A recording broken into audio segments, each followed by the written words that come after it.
आज आपण दुसरा चॅप्टर म्हणजेच घटना निर्मिती हा चॅप्टर अभ्यासणार आहोत. चला तर मग यामध्ये भारतासाठी संविधान सभेची मागणी म्हणजेच डिमांड ऑफ कॉन्स्टिट्यूशन असेंब्ली. यामध्ये पहिला पॉइंट, साधारणतः एखाद्या सार्वभौम लोकशाही देशाची घटना तयार करण्याचे कार्य लोकांच्या प्रातिनिधिक संस्थेमार्फत पार पाडले जाते. घटनेवर चर्चा करून ती स्वीकृत करण्याच्या उद्देशाने लोकांनी निवडून दिलेल्या अशा संस्थेला संविधान सभा म्हणजेच कॉन्स्टिट्यूशनल असेंब्ली असे संबोधले जाते. म्हणजे कसं आहे, भारतासाठी संविधान सभेची मागणी करण्यात आली व त्यावेळेस एखाद्या सार्वभौम लोकशाही देशाची घटना ही तयार करण्यासाठी काही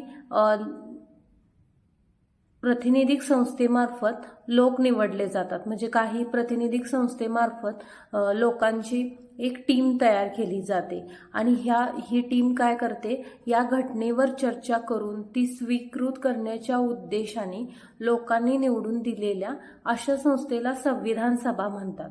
म्हणजे एखाद्या सार्वभौम लोकशाही देशाची जर घटना तयार करायची असेल तर लोकांच्या प्रातिनिधिक संस्थेमार्फत त्या घटनेवर चर्चा करून, म्हणजे कोणत्या गोष्टी घ्यायच्या कोणत्या नाही घ्यायच्या त्याची स्वीकृती करून लोकांनी निवडून दिलेली ही जे काही टीम तयार होते, तर अशा संस्थेला म्हणजे त्याच टीमला संविधान सभा म्हणजेच कॉन्स्टिट्यूशनल असेंब्ली असे संबोधले जाते. ओके, चला दुसरा पॉइंट अभ्यासूया. स्वातंत्र्यपूर्व काळातच भारतासाठी संविधान सभेची मागणी करण्यात आली. म्हणजे स्वातंत्र्याच्या अगोदरच भारतासाठी संविधान सभेची मागणी करण्यात आली. जे आपण वरती बघितलेलं आहे ना, आपल्या भारताच्या संविधानाची देशाची घटना तयार करण्यासाठी एका संस्थेची मागणी करण्यात आली. म्हणजेच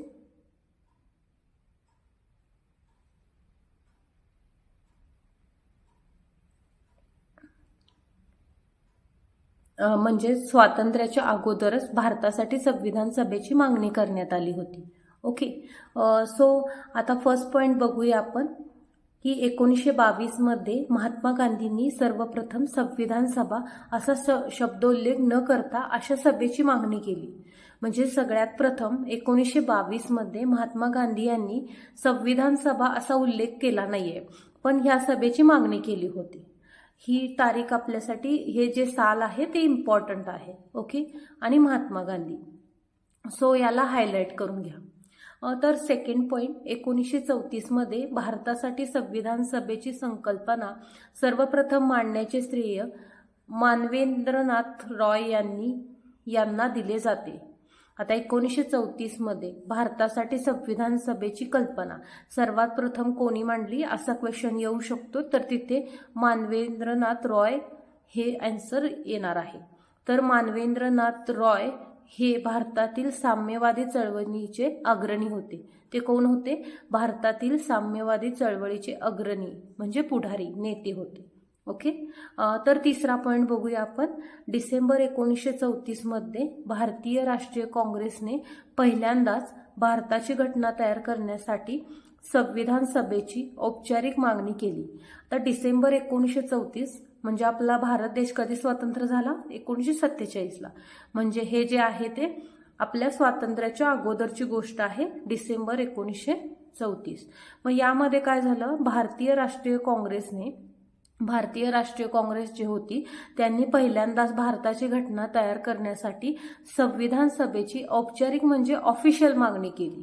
ओके, मग 5 ते 7 डिसेंबर 1934 दरम्यान पाटणा येथे भरलेल्या काँग्रेस कार्यकारिणीच्या बैठकीत काँग्रेसने भारतीय घटनात्मक सुधारणांबाबतचा ब्रिटिश संयुक्त संसदीय समितीचा अहवाल फेटाळून लावला व संविधान सभेची मागणी केली.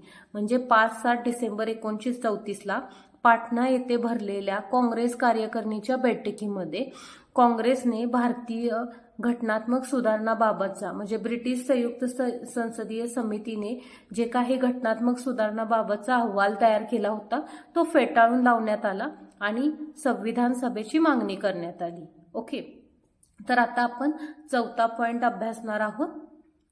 1938 मध्ये जवाहरलाल नेहरूंनी काँग्रेसच्या वतीने मागणी केली की स्वतंत्र भारताची घटना प्रौढ मतदानाद्वारे निवडण्यात आलेल्या संविधान सभेद्वारे कोणत्याही बाह्य प्रभावाविना तयार करण्यात यावी.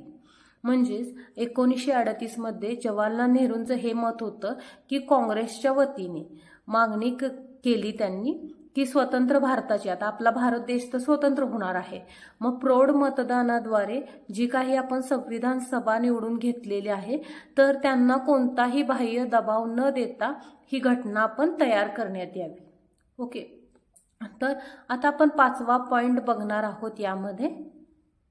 1940च्या लॉर्ड लिनथितिगो यांच्या ऑगस्ट ऑफरद्वारे ब्रिटिश सरकारने पहिल्यांदाच भारताची घटना मुख्यतः भारतीयांनी तयार करावी हे तत्व मान्य केले.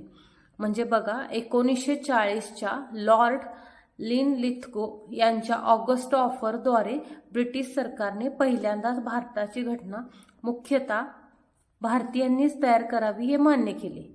म्हणजे हे आपल्याला विचारलं जाऊ शकतं की ब्रिटिश सरकारने पहिल्यांदाच भारताची घटना भारतीयांनी तयार करावी हे कोणत्या ऑफरमध्ये मान्य केले किंवा कोणत्या लॉर्ड खाली हे मानले गेले, हे पण विचारलं जाऊ शकतं. तर आता आपण 6वा पॉइंट बघूया. 1942च्या सर स्टॅफर्ड क्रिप्स यांच्या तरतुदीमध्ये भारताची घटना पूर्णतः भारतीयांनी तयार करावी हे तत्व मान्य करण्यात आले. तर 1940ला फक्त मान्यता तर मिळाली ऑगस्ट ऑफरमध्ये.